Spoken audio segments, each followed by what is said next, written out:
పిత పుత్ర పవిత్రాత్మ నామమున ఆమెన్. క్రీస్తునాథుని యందు ప్రియమైన సహోదరి సహోదరులారా, దేవరహస్యము గల రోజా పుష్పమా అని పరిశుద్ధ మరియమ్మ గారిని కొనియాడుతూ ఉన్నాం. పువ్వులన్నిటిలోకెల్లా రోజా పుష్పము శ్రేష్టమైనది అని మనము నమ్ముతూ ఉంటాం. అందుకే ప్రేమికులు కూడా మరి తమ ప్రేమను వ్యక్తం చేసేటప్పుడు రోజా పుష్పాన్ని ఆ ప్రేమకు గుర్తుగా ఇస్తూ ఉంటారు. కారణము, ఆ రోజా పుష్పము నుండి వెలువడేటటువంటి ఆ పరిమళము ఏదైతే ఉందో అది స్వచ్ఛతకు చిహ్నముగా ఉంటూ ఉంది. అలాగే పరిశుద్ధ మరియమ్మ గారిని దేవుని యొక్క వనములో ఆమె స్వచ్ఛమైనటువంటి వ్యక్తిగా జీవిస్తూ ఉంది కాబట్టి మరి దేవుని యొక్క పూదోటలో పరిశుద్ధ మరియమ్మ గారు మేలిమి అయినటువంటి రోజా పుష్పముగా వెలుగొందుతూ ఉంది. మరి జపమాలను మనము జపించిన ప్రతిసారి కూడా మంగళవార్త జపాన్ని భక్తితో మనము జపించినప్పుడు పరిశుద్ధ మరియమ్మ గారి యొక్క శిరస్సున ఒక అందమైనటువంటి రోజా పుష్పాన్ని ఉంచుతూ ఉన్నాము.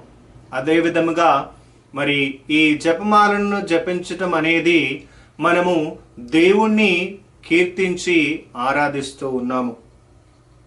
సాధారణంగా జపమాలను జపించటం ద్వారా మనము పరిశుద్ధ మరియమ్మ గారిని ఆరాధిస్తూ ఉన్నాము అని ప్రొటెస్టెంట్ వాళ్ళు మనల్ని తప్పుపడుతూ ఉంటారు.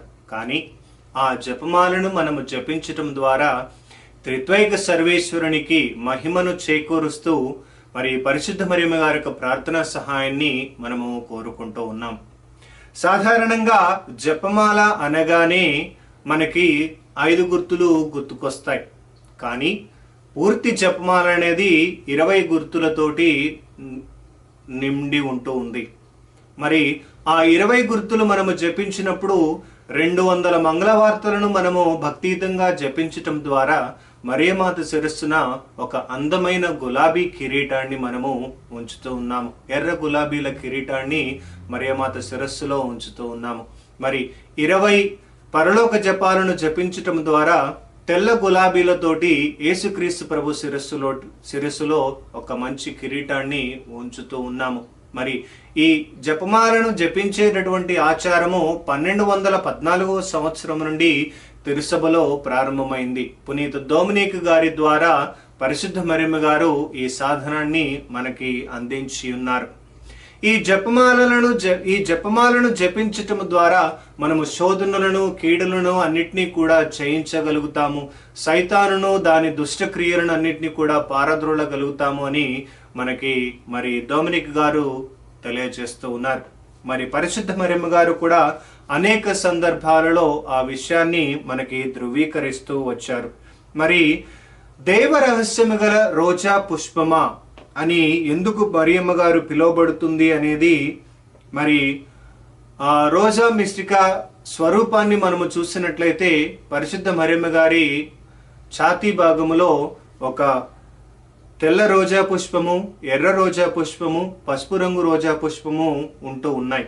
మరి అవి ఎందుకు జరుగుతూ ఉన్నాయి అనేది పరిశీలించినట్లయితే 1911వ సంవత్సరం నుండి 1991వ సంవత్సరం వరకు ఇటలీ దేశంలో నివసించినటువంటి పియరీనా గేలి అనేటటువంటి ఒక సాధారణ స్త్రీకి పరిశుద్ధ మరియమ్మ గారు 2 సందర్భాలలో కనిపించారు. అనగా 1940వ సంవత్సర కాలములో మరియు 1960 సంవత్సర కాలంలో ఈ 2 పర్యాయాలలో పరిశుద్ధ మరియమ్మ గారు ఆమెకు దర్శనమిస్తూ మరి ఆ 3 గులాబీలు, తెల్ల గులాబీ, ఎర్ర గులాబీ, పసుపు గులాబీ, ఈ 3 కూడా తెల్ల గులాబీ ప్రార్థనకి చిహ్నమని, ఎర్ర గులాబీ మరి త్యాగ బలికి చిహ్నమని, మరి పసుపు గులాబీ పశ్చాత్తాపానికి చిహ్నముగా ఉంటూ ఉంది అని పరిశుద్ధ మరియమ్మ గారు ఆమెకు తెలియచేయటం జరిగింది. మరి ఈ తెల్ల గులాబీ మరి ఎవరి కోసము ప్రార్థన చేయాలి?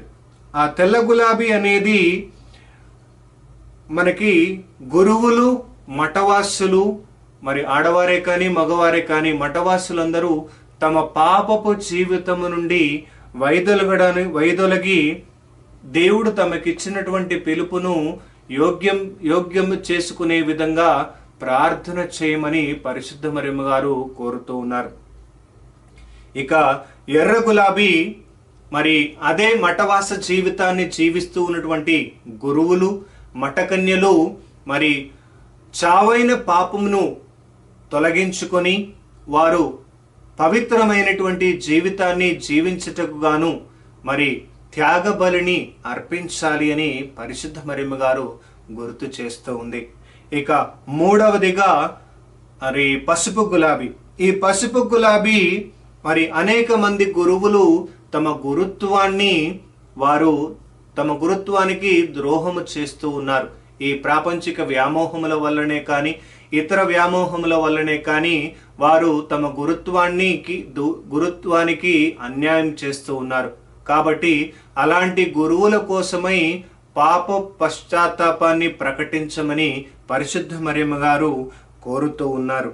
మరి దేవ రహస్యము గల రోజా పుష్పమా అని పరిశుద్ధ మరియమ్మ గారిని కొనియాడటం ద్వారా మరి చావైన పాపపు స్థితిలో ఉన్నటువంటి గురువుల కోసము, మఠవాసుల కోసము ప్రార్థన చేస్తూ ఉన్నాము.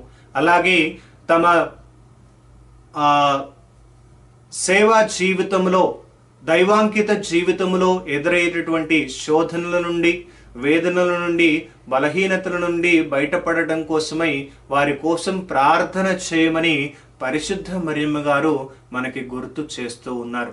కావున మరి దేవ రహస్యము గల రోజా పుష్పమా అని పరిశుద్ధ మరియమ్మ గారిని కొనియాడిన ప్రతిసారి మనము గురువుల కోసము, మఠవాసుల కోసము ప్రత్యేక విధముగా ప్రార్థన చేస్తూ దేవుడు వారికి ఇచ్చినటువంటి దైవ పిలుపును వారు ధన్యము చేసుకుంటూ ఆ దైవ పిలుపుకు వ్యతిరేకముగా వారు చేసినటువంటి తప్పిదాలకి వారు ప్రాయశ్చిత్తాన్ని, పశ్చాత్తాపాన్ని ప్రకటిస్తూ ప్రార్థనా పూర్వకమైనటువంటి జీవితమును, పవిత్రమైనటువంటి జీవితాన్ని కొనసాగించడానికి వారందరి కోసము మనము ప్రార్థన చేయాలి అని పరిశుద్ధ మరియమ్మ గారు మనలందరినీ కూడా ఆహ్వానిస్తూ ఉన్నారు. కావున ఈరోజు మనమందరము దేవరహస్యము గల రోజా పుష్పమా అని వేడుకుంటూ మన విచారణలో, మన గ్రామాలలో, మన మేత్రాసనములో, తిరుసభలో ఉన్నటువంటి గురువుల కోసము, మఠవాసులందరి కోసము కూడా ప్రార్థన చేద్దాము. ఆమెన్.